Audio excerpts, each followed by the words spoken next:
landscapes. We're tearing out a driveway here at Willow Park, getting the prep for concrete. We're going to add on a little bit of a kick out here for doors, so when people park, they can get out and not hit the bushes. Concrete over here, and some edging along the house, and that's pretty much what we're doing today. Just rip out and get it all prepped. Rip it and tearing. Rip it and tearing.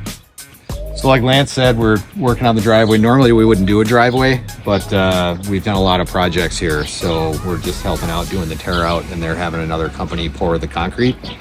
We would do it all if it was a brick driveway, but not if it's concrete. So I'll show you some of the other projects we've done here. It's working on edging. This was all just earth edged, but now it's going to have edging in it. It doesn't really need edging, but it's easier for them to mow. That's all moonbeam that fills in here. You can see it starting to come up right here, but all of this is yellow flowers all the way back there. So this whole thing just is yellow flowers underneath. All of these are wine and roses. So the first project here was some plantings, and that was this tree, which was a 1-inch B&B. That was 10 years ago. Since then, this yard used to look like the yard next to it, which was just grass. The whole yard was grass. Probably, I want to say 6 years ago, there was a real little waterfall. Most people who do any kind of water feature, they're going to end up owning several in their life. Very rarely do we do one water feature for somebody.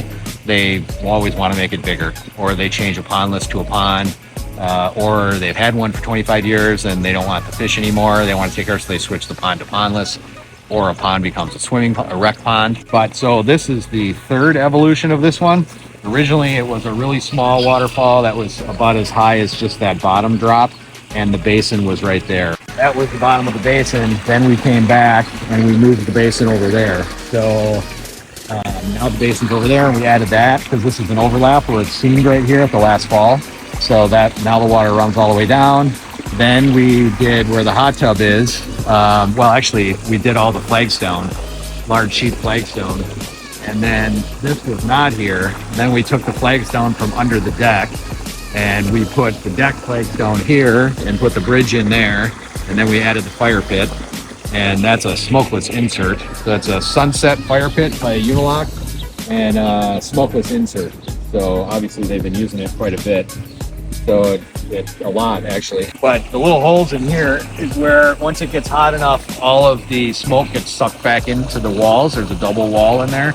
So you don't have to keep moving your seat because you're getting smoked out.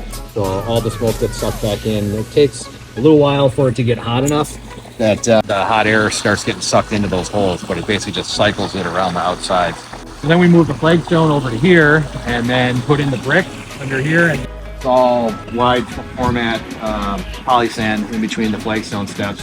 So we put the underdeck in, the zip up roof, and then put the patio underneath it. That's Matoni and Sable with Town Hall around the outside, and then Brussels full nose and sandstone. I don't know if you can see them, but there's 2 lights underneath there too. Those lights are all controlled. All the lighting system here is all controlled by a Luxor system. So I can go to the group for those, and I can turn on the bistro lights. Those are the lights that are hanging up at the top, and I can dim them. So I can dim them down. I can turn on the mosquito repellent system, and then I can go to the hot tub steps and I can turn those on. And those are dimmable too, so I can turn those down as well. So those turn on. That's the barbecue light that's up on top. So basically you add lights to groups and then groups to themes. They don't have a lot of themes here. That's the nightly program. And then party. Party would just be bistro lights around 70%. Mosquito system is on. And then you can click on any of these and then change the color of the light as well. So all of the pots, hanging baskets around the outside, that needs to get updated. She's going to put new cocoa in there. But those are all irrigated with drip irrigation. I'm going to turn the lights back off. And then they have a Sonos system. So the Sonos is connected to Sonoray. And there's the subwoofer right there. And that's one of the mosquito repellent heads there. But that's the subwoofer, and then there's speakers in the corners. Like one right here. But the sound for Sonos system is really nice. Still haven't put a granite countertop on it, but that's tandem for the countertop. So we just put the sink in. Right now it's just Yorkstone pavers, but that will get a granite countertop put in on the top as well.